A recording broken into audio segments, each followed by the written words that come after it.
There was nothing new. It was so formulaic. I mean, I've been voting since the 80s, and it seems that when it comes to election time, they just follow this script. And I'm going to make a prediction now. I know LBC has lots of people that make predictions, but I think at the next election, what you're going to see is the hundreds and hundreds of thousands of the British public, the electorate, who are so disenfranchised and politically homeless that you're going to see a massive rise in parties like the Green Party, I think Farage's party.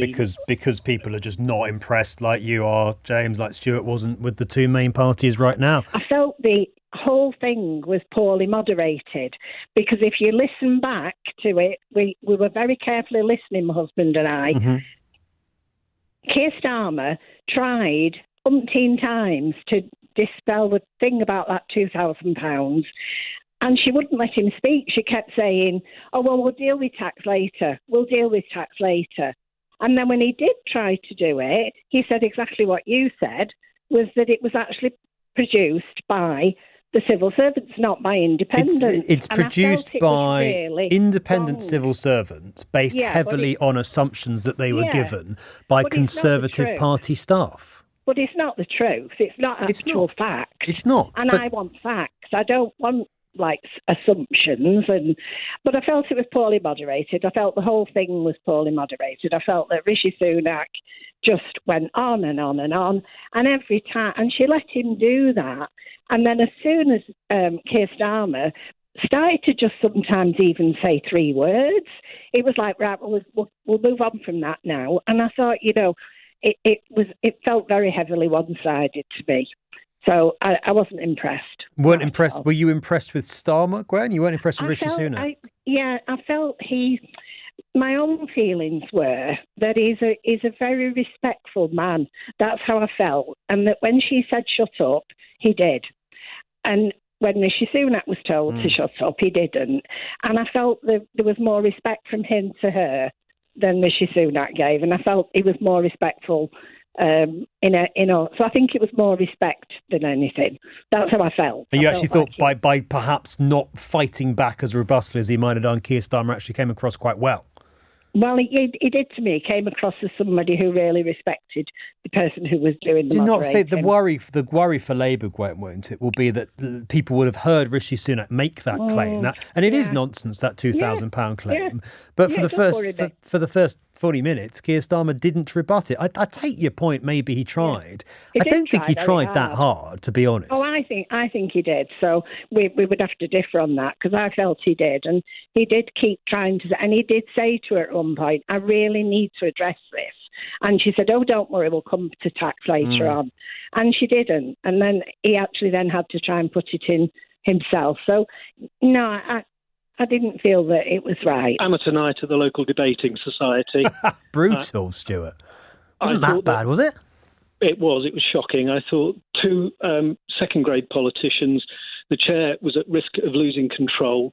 The 45-second rule was not observed. If it had been down to me, 45 seconds and then the microphone is turned off just to introduce a bit of discipline. And I don't think any of the people watching it gained any benefit from having to hear what we had to say. It was very disappointing. Did you learn anything new, Stuart, or was this very much exactly confirming your preconceptions? Well, it wasn't a preconception. I just wanted a proper debate. And the rules of the debate weren't followed. It was confused and confusing. And as a result, we learned absolutely nothing about either side's policies, because most of the time they were being talked over. There was no discipline. There was no maturity about the way in which debate was being conducted. And sadly, it descended into basically a mess. I think, Stuart, you're right. These things, there's always more heat than light when these type of events take place. But they're important, aren't they? Because people get a sense of whether someone looks and sounds like a prime minister. And you're saying you didn't think either of them did tonight. I didn't. I think it's crucially important, Ben, what you just said. And I think that the rules of the game have to be explained to the participants in such a way that they understand what they're supposed to do. Neither of them observed the appropriate rules. The platitudes came out. The spin doctors behind them must have been delighted. But as for the voters who will decide what's going to happen on the 4th of July, learnt nothing. Well, I listened to the interview tonight with Rishi Sunak and Keir Starmer, and I think Rishi Sunak wiped the floor with Keir Starmer. Wiped the floor with? Do you think? What makes you say that, Sylvia? I found that he was cool, calm, and collective, and he just give his points of view, what he would do for this country. You might say, well, he's had 14 years to do that. But I'm telling you, the country seems to be getting back on his feet, and I think with Keir Starmer, it will go the other way, and that's just. But that's literally the pitch from Rishi Sunak, isn't it? That's literally the pitch from Rishi Sunak. We're going in the right direction. He's going to make it. He's going to take us back to square one. What do you think's going in the right direction right now, Sylvia? Because a lot of people don't see it and don't feel it at all. And the trouble with people is, we can't. You won't make all people happy. And what it is, they're thinking, well, they've had 14 years and, there's nothing improved. This is how they're thinking. And they're thinking, well, we'll sweep the room with a new broom, and when he comes in, he'll make everything rosy. But are they wrong to think that? Are they wrong to think that 14 years later things have got worse, not better? Well, you might say that, but all I'm saying... I'm not saying that, Sylvia. I'm asking you whether you think things have got better in this country since 2010. The trouble about it is we've had problems. We've had COVID and whatever, and there've been setbacks. But the thing is, we've coped, but I'm just thinking, if I thought that Keir Starmer were going to get in power, to me, it would upset me because it would upset the apple cart, and I don't think that a lot of people say the apple cart is already completely upturned. The apples are all rolling down the street. This sort of back to square one. My point of view, I'm just talking, I'm an ordinary voter, and all I would think is, I'd rather, after listening to Keir Starmer tonight, his policies of what he would do for this country, he's the type of person that I would vote for and not Keir Starmer. When it came to sort of certainly more loaded questions, which were very specific to the government of the day, she tended to put the response first to Keir, and I agree with your previous caller, and watching the full debate, she did tend to cut Keir off a little bit more. But personally, I think Keir edged it. Only just. I think we're at 52-48.